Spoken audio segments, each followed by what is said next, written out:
And as we near the end of the spring season, with summer quick upon us, here's some strategies. If you're thinking about getting on the market and capitalizing while we know prices are high, not that we're predicting any drops, but we know they're currently high, and we know there's still very low inventory. Your chances of getting top dollar are very high right now, and there's some strategies to make your home shine better than the competition.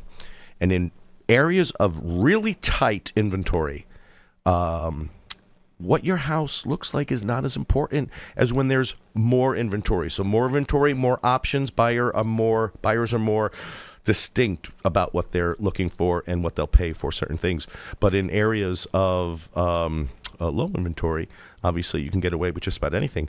But Christin and I put together this list of ways, probably the most important ways, that you can improve the value of your house without a lot of investment. So, Christin, why don't you start it off?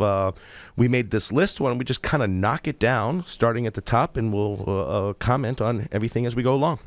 Yeah, absolutely. So the first thing that you are going to want to take into consideration is the first thing that buyers are seeing upon pulling up to your home, which is your curb appeal enhancements, right? So what are they seeing? Are you hitting them with that wow factor the second that they pull up to see this house, right?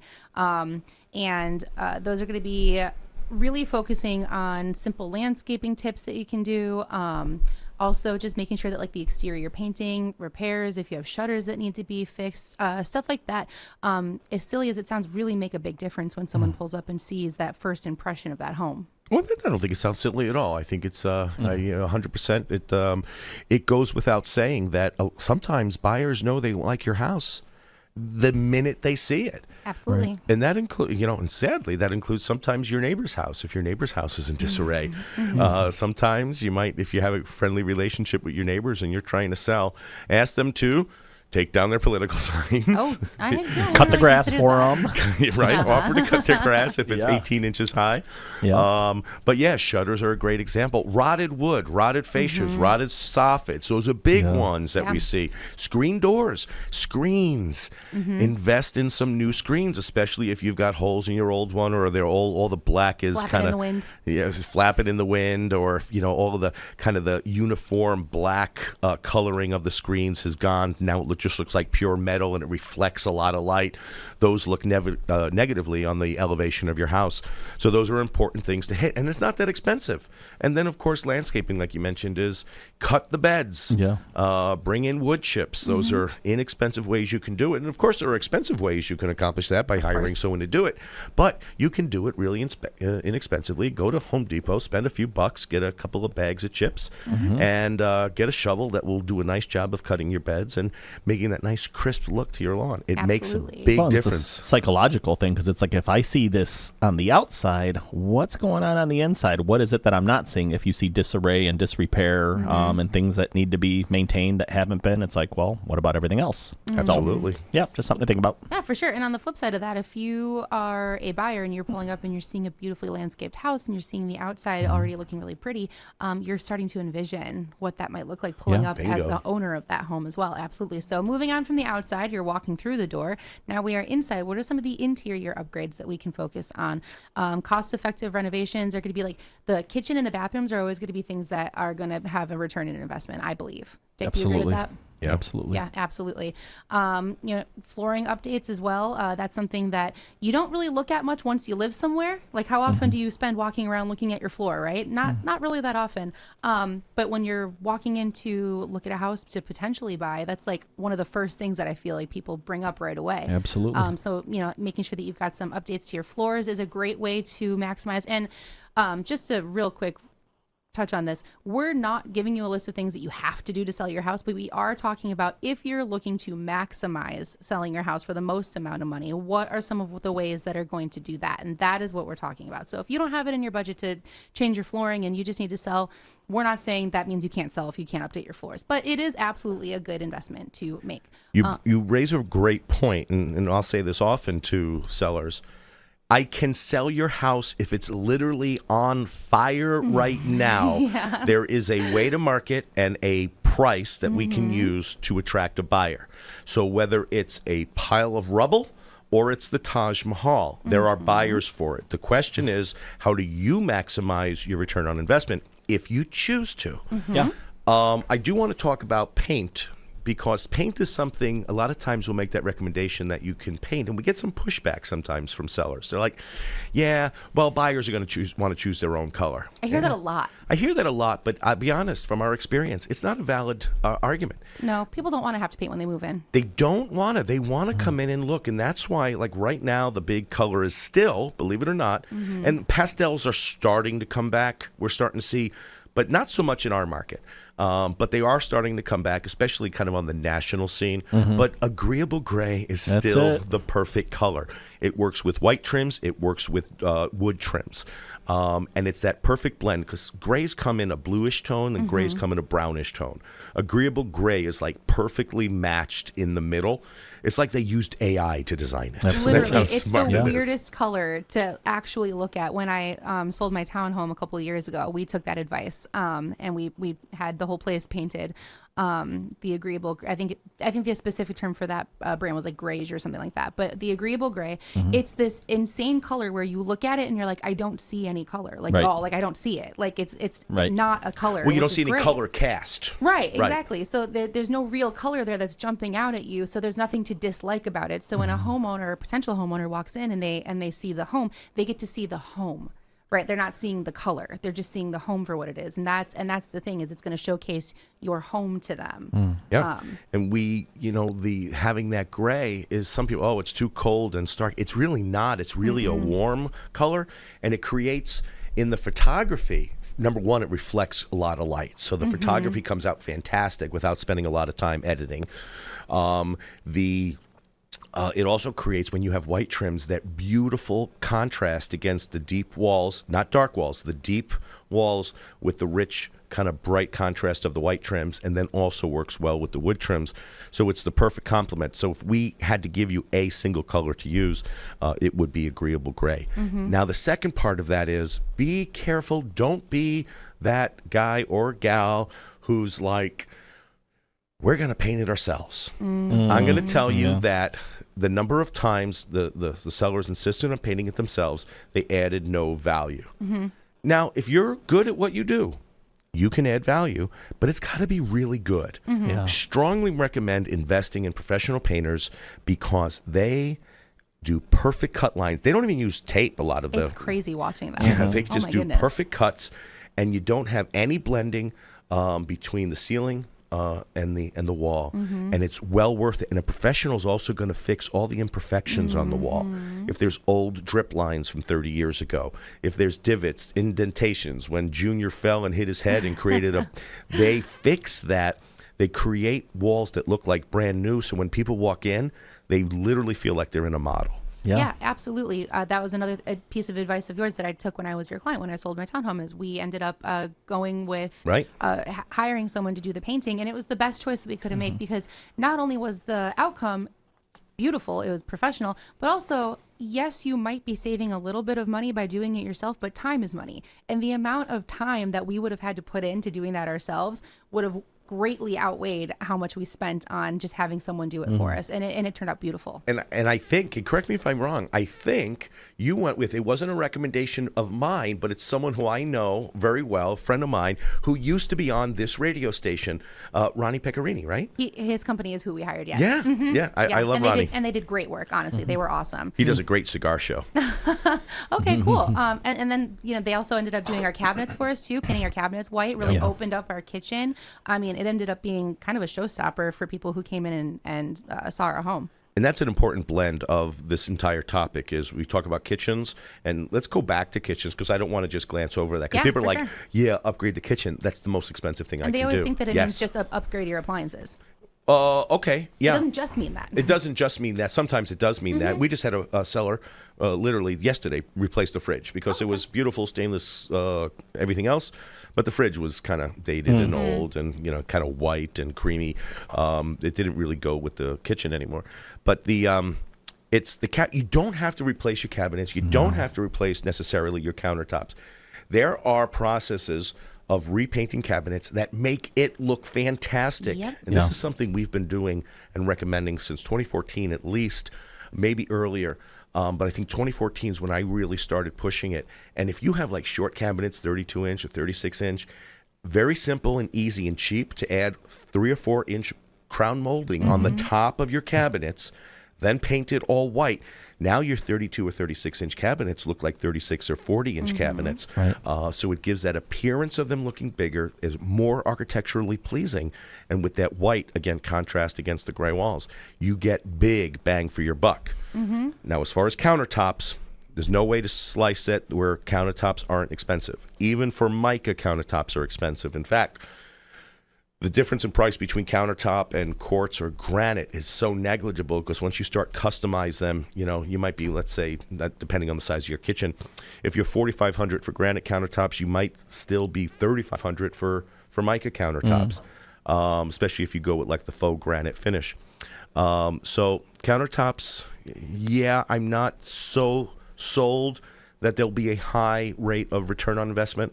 But painting the cabinets almost always and painting the walls almost always. You almost always get your money back on those. Absolutely. Unless you already have perfect cabinets and perfect walls. Then no, don't spend money on those because you won't get your money out. And I'll share what we did when we bought our house in 2015. It was a short sale and it had, was in fair amount of disrepair and dated. Nothing had been done since 2004 when it was built. So kitchen was definitely dated, a real drab gray. I don't even know the material. It was like plastic, basically, countertops.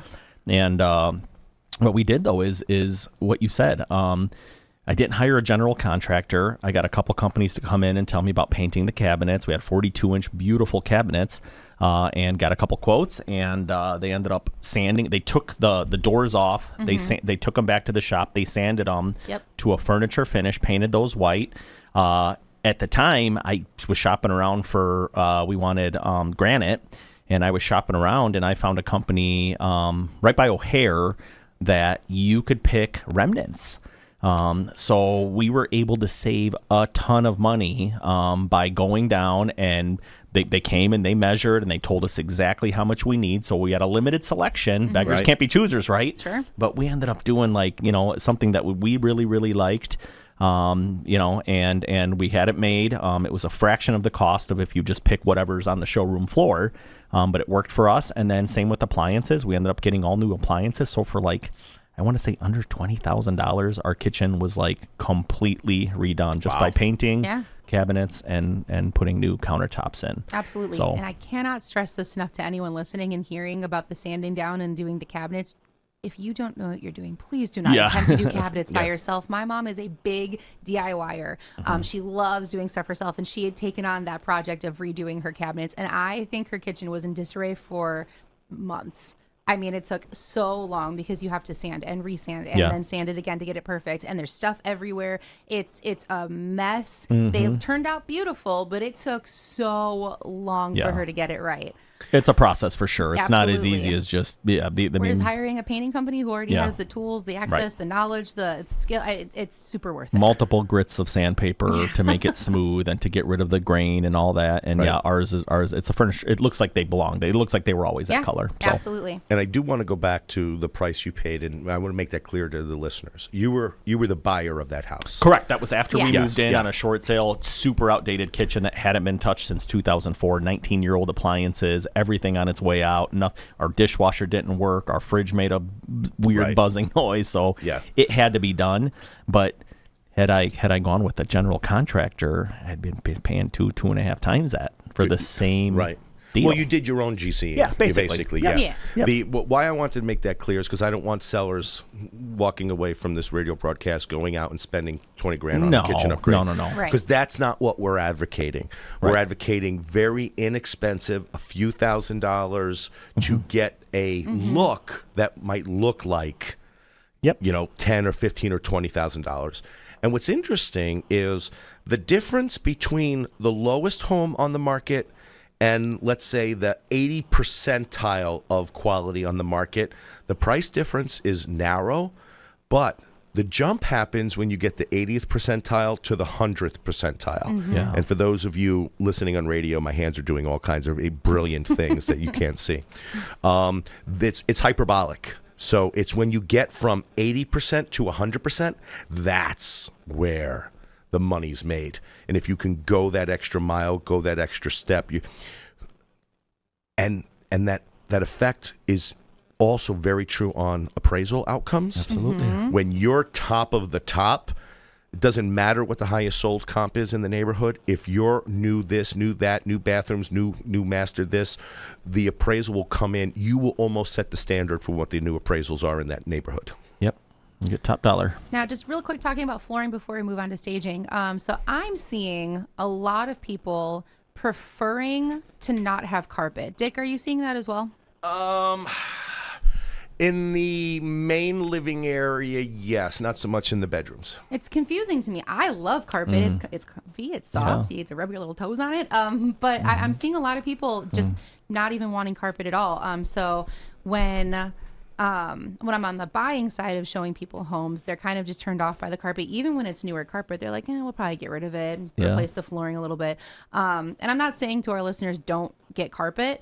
But if you are able to find some cheaper options, that doesn't have to mean ripping up your carpet, and you can just replace your flooring in a better way that is going to be a little bit more impressive. It's something to consider as well.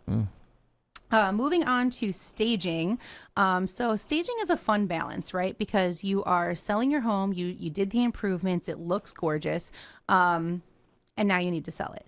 And there's going to be a really nice balance between having a bunch of stuff in your house, right? So you're going to want to declutter and depersonalize, take down the photos, the family photos. I know you love them. You love seeing them. You're not going to be here much longer. Take them down, put them aside, set them away so that they can come with you to your new home. This isn't your home anymore, right? So depersonalizing is good. Reason for it is because you want your buyers to be able to come in and see themselves living there. Decluttering, of course, I mean, if your home is just filled with a bunch of stuff, it's really hard to showcase your actual home. But when it comes to staging, it's also allowing your buyer to be able to envision what is possible within the room, right? So like I personally really struggle with like spatial awareness sometimes. If I walk into a room and it's completely empty, my husband will be like, we can put this in here and this in here. And I always end up arguing like, that's not going to fit. What are you talking about? And most of the time he's right. Don't tell him I said that. But if you have your house staged and you have a couple of well-placed items in the home that can help a buyer envision what they can fit into the house, again, it's really just showcasing what's possible for them to move in. Yeah, absolutely. And staging definitely has its place. And I think you're correct when you say that the most important thing is the decluttering, depersonalizing, because it's distracting. You don't want people trying to find out who you, the seller, are, because there's a psychological advantage. They feel they have leverage over you. Look at them. They're young. We can beat them in a negotiation. Or look at them. They're this, they're that. So don't give away clues to who you are, because that might subliminally give away clues to how they think, especially if, let's say you got a picture of, Grandpa wearing a Notre Dame jersey, and then the buyer comes across you, and they just start a conversation. The conversation is not because they care about you. They want to be your friend. They're moving out. You're moving out there, whatever. They're moving in. They want to try to appeal to your sense of fairness in a negotiation. So that's why we try to kind of discourage those types of interactions. Yeah, for sure. We don't want you making emotional decisions. These are financial decisions. You should be making your decision based on how much, what are the best terms? Yeah, it's the same reason why we don't accept love letters for our sellers. Yeah, exactly. And then as far as staging goes, it depends on whether the value of your home and whether you're kind of luxury market or if you're in just kind of moderate market, how much you're actually going to invest into actually staging, where you might even actually consider renting furniture. What our experience is as long as we can make the photos look perfect, we don't necessarily need the physical product there. And if the house is empty, we can do virtual staging. So those are different options we can do. I'm getting a big hiss. I'm trying to determine who that's from. I'm wondering if that's from me. Do anyone else hear that crackle? I don't hear anything. It's coming from my mic. When I talk, you don't hear that crackle at the top, huh? Okay. Anyway, it's driving me nuts. It's rejecting you. I'll leave the notes for the engineers. Okay. So anyway, I kind of lost my train of thought. So please feel free to take it back, Christin. Sure. Yeah. So the next item on our list is, and I know we were just talking about AI earlier, so it's relevant. Investing in some smart home technology as well. Popular smart home features that buyers are looking for, and considering the cost versus the value of a smart home upgrade, things like smart thermostats. I have one. I freaking love having a smart thermostat. It is the best. Yeah, because like you're leaving for the day, right? It's 90 degrees outside. You don't want AC pumping in your house the whole time that you're gone, right? So we turn it off, or we turn it down, up, however you consider that. And then we're gone for the day, right? But we know we're coming home soon. One of us pulls out our phone, open the app. We just change the temperature, so we're coming home to a comfortable temperature home. Sure. It saves us money. And buyers like things that are cool, right? Yeah, so why and is it that is interesting to buyers, right? We could talk on all of these things, like what are the total pluses and minuses. Is buyers are like, remember when the stories first came out about Bill Gates? He built his mansion and he put the artwork on the wall and gave every person a little bit of an RF tag. And as they walked from room to room, all the artwork changed to reflect what that, and I'm not recommending you do that because that's incredibly expensive. Yeah. But it's cool. These are coolness factors. So kind of because we're limited on time, let's kind of go through the list of smart technology that is interesting. Yeah. And then maybe on future episodes, we can dive deeper into what each of those do. Sure. So just as bullet points, so things like smart thermostats, smart lighting is really cool. I also have that at my home and I love it. Smart security systems. We've got smart locks, smart speakers and voice assistants. Love that too. I use that as well. Voices, be careful, especially with They're what we're always talking listening. about. They're always I listening. don't care. I love it. Well, I no, use it. but that's an important point. We're talking about buyers, right? So we're talking about I hear what you're attracting saying. buyers. So be careful with the smart assistants, because if something's built in and can't easily be removed, or gives buyers the impression that that's kind of stuck there, you might turn off some buyers. Yeah. That's So a good be careful with the perspective. voice assistants unless they're more portable and you're taking them with. And even the security systems. I've been to open houses before where there's cameras everywhere, and you're like, I really can't say what I want to say because the seller's listening. So as a buyer, that could, I don't know. What are your thoughts? Well, on that one, what I think is what I know, and what I tell my buyers, and I know Christin does this as well. Tell every buyer in every house someone might be listening to you. Okay. Because, technically they're supposed to post that there's cameras and audio going on. But there's a question of, well, it's the seller's house, so are they obligated to that law? I don't know. I'm not a lawyer. Yeah. But I do know some people listen. And even if it's not obvious that there's cameras.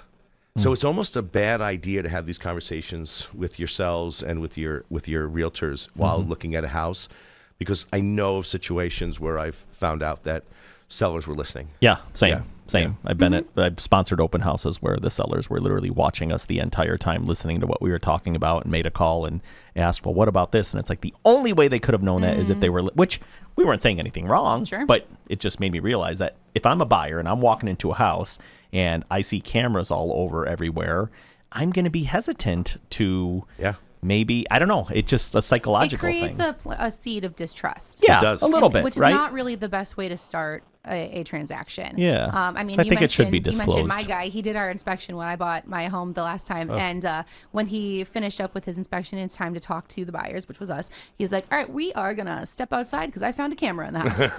Yeah. He's like, we're not talking about this in here. Right. Yeah. Because the last thing you want is that kind of that such a situation. Like you said, you want your buyers to feel at home in there. They want to envision themselves living there. And if they feel like Big Brother is watching, they're on edge. They can't talk about what they're seeing.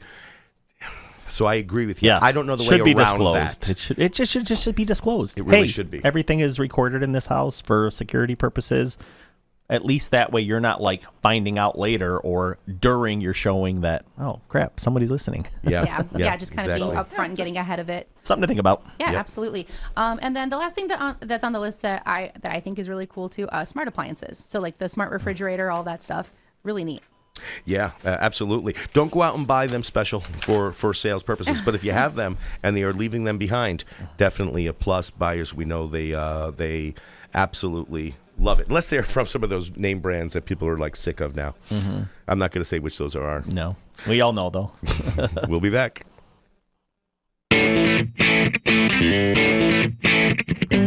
Unlocking Lake County with Dick Barr will return in just a few moments after these important messages. Don't touch that dial.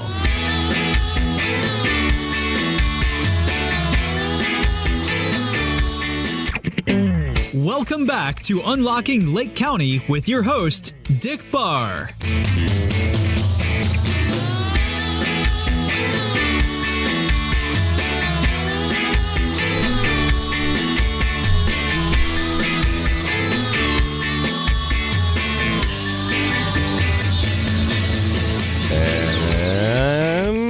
Welcome back. This is Dick Barr, your host of Unlocking Lake County, here with Christin Kaufman. Hi, friends. Welcome back. And Sly Marinca, the Sly Marinca team at Cross Country Mortgage. Hello, everybody.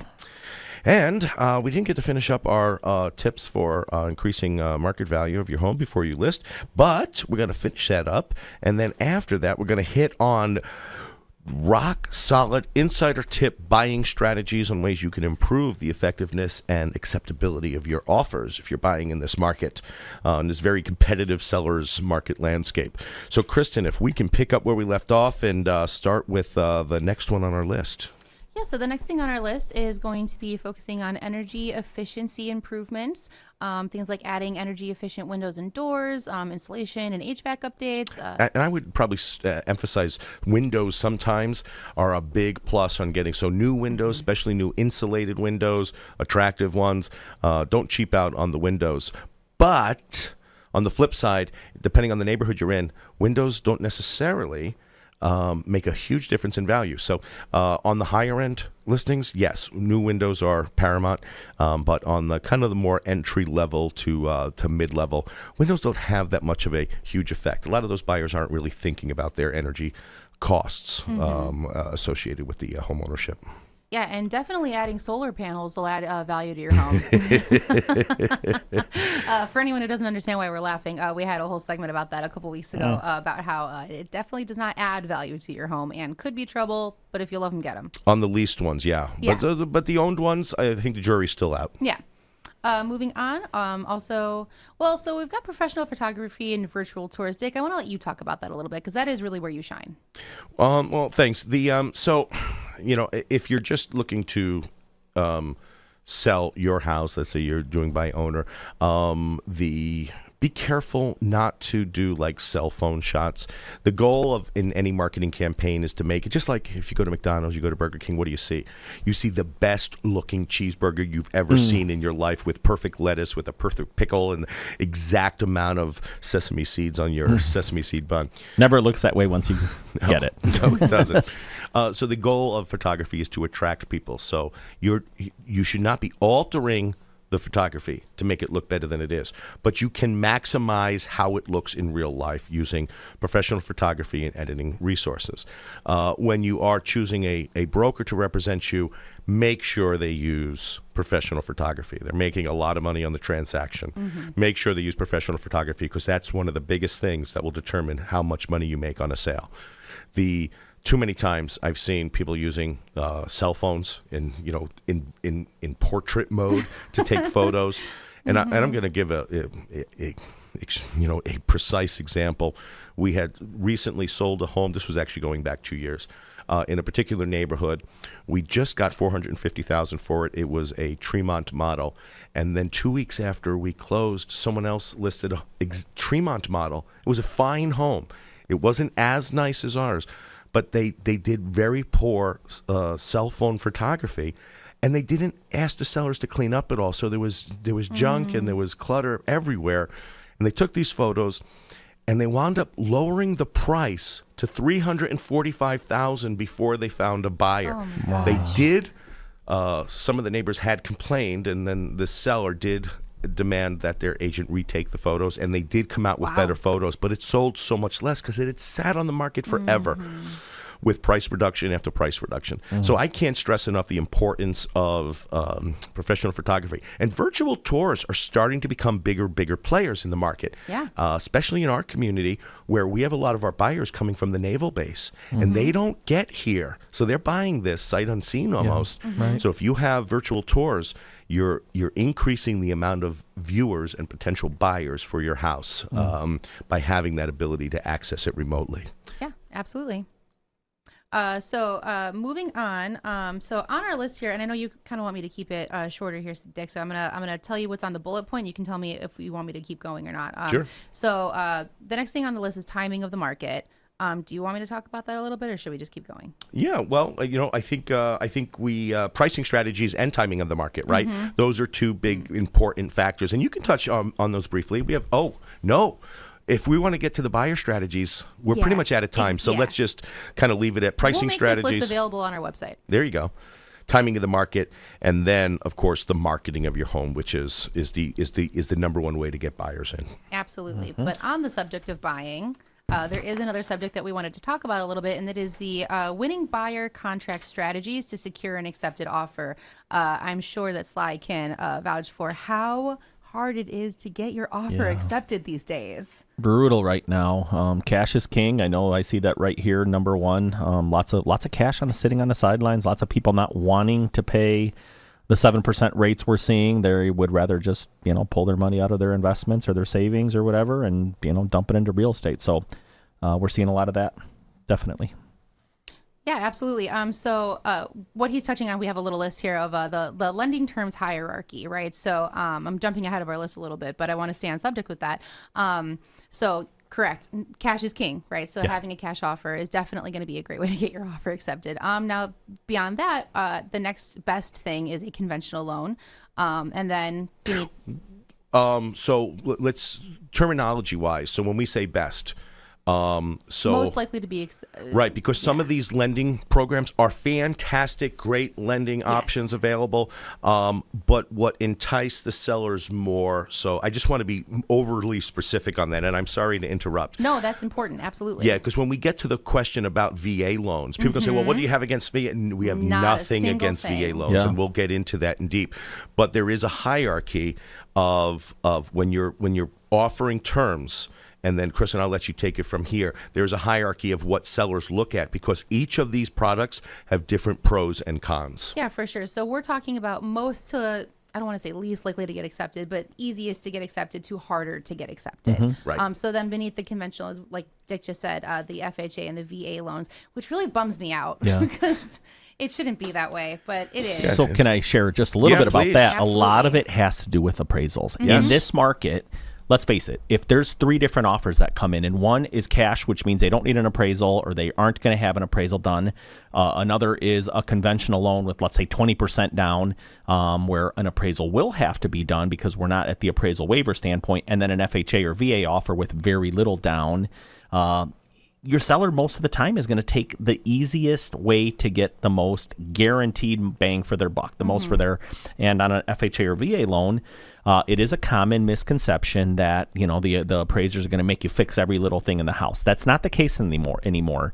A long time ago, yes, they cared about little, even cosmetic things. That's not the case anymore. It's safety, security. The biggest one we see is peeling paint or broken windows or whatever. But if a seller doesn't have to mess with that and they don't have to worry about an appraiser coming out and saying the value is only $300 when they're selling it for $350, seller's going to accept that cash offer more than likely. Because if you think about it, there's multiple levels of inspections in that case. So you have the home inspector being paid to come and say that everything's wrong. And then once you agree to those negotiation terms, then the appraisal inspector comes in and does a low-level inspection and comes up with another list that the seller might be on the hook for. That's it. And tripping hazards is the other big thing that we see on those. Anything that's got more than hand a 2-inch gap, railings, hand railings. That kind of silly stuff. But grabbable hand railings, silly. So jumping to the beginning of our list real quick. So when we're talking about strategies for getting an offer accepted, price is going to be an important factor, right? So if you're working with a realtor, you want to discuss what the appropriate price will be to offer. Depending on when it is in the market, that's going to change a little bit, right? If you know that it's super competitive out there and you're trying to go beneath the asking price, you're probably going to have a tough time getting your offer accepted. Maybe. Yeah. And then moving on to closing date. So absolutely. I've flexibility. texted selling agents and asked, is a closing date a priority for your clients so that I can find out, so that I can get my clients a better option to be able to get. I'm so happy you guys just didn't say the fastest closing date, because I literally just had a client win a bid because he was able to push the closing date out so that the seller can find somewhere else to move. Yeah, 100%. The other offer was like, nope, I'm out. I already sold my house. I need somewhere to be in 30 days. Absolutely. And they wouldn't rent it back. So having the quickest date isn't necessarily, not always. but that's why you want agents who are going to find out what your clients' goals Genius. For sure. So moving on, we had the lending terms hierarchy, which we've already touched on. Appraisal waivers and and inspections Now, versus hold on. as Appraisal is. waivers, be careful because some lending products cannot mandate Correct. an appraisal waiver. So, for instance, if someone has a VA or FHA loan and they say, we're still going to give you this appraisal waiver, well, the contracts of the amendatory clause of those two loan products say the buyer cannot be forced to make good on an appraisal waiver. Yep. So that's an important consideration. Conventional only, Fannie, Freddie, your lender can plug the property in and run it through an automated underwriting system, which will tell them whether or not there is an appraisal waiver. So you could find that out early. Yeah, Right. absolutely. So talking about inspection or being willing to purchase as is, I never recommend skipping an inspection, but I have seen offers get accepted that have beat out offers that we've put in because they were willing to skip out on an inspection. It's not my recommendation, but it is an option for you if you're really, really adamant about the place that you found. Moving on from that, we also have something called an escalation clause, which if you are interested in that, I highly recommend asking your realtor what that could be. Yeah, be careful Basically, with it's those just- because you're basically tipping your hand on how much you're willing to pay. Correct. Basically, you're saying, I offer this much unless there's a higher offer, and if there is, I will beat it by X amount of money. I agree. I think it kind of just shows what you're willing to pay. And Right. yeah. So moving on from that, talking about the home warranty, closing cost credits, being willing to forego certain things, accept certain things, accept the risk of certain things are really going to help get your offer Yep. accepted. The more you ask for it, the less competitive your offer is. And we're not saying those are bad offers. Not at all. We're saying it's less competitive. In competitive landscape, these are important considerations. One more time, I want to make sure, because Sly's not going to be joining us next week. Sly, give me a plug. How can people reach you if they want to? Absolutely. Cell phone's the easiest way, 847-722-1775. My email is sly@ccm.com. And my website is ccmsly.com. So any one of those ways. Great. And Kristen? If anyone wanted to get a hold of me, the best way to do it would be my cell phone, call or text 847-977-6751, or email me at kaufmankristin@gmail.com.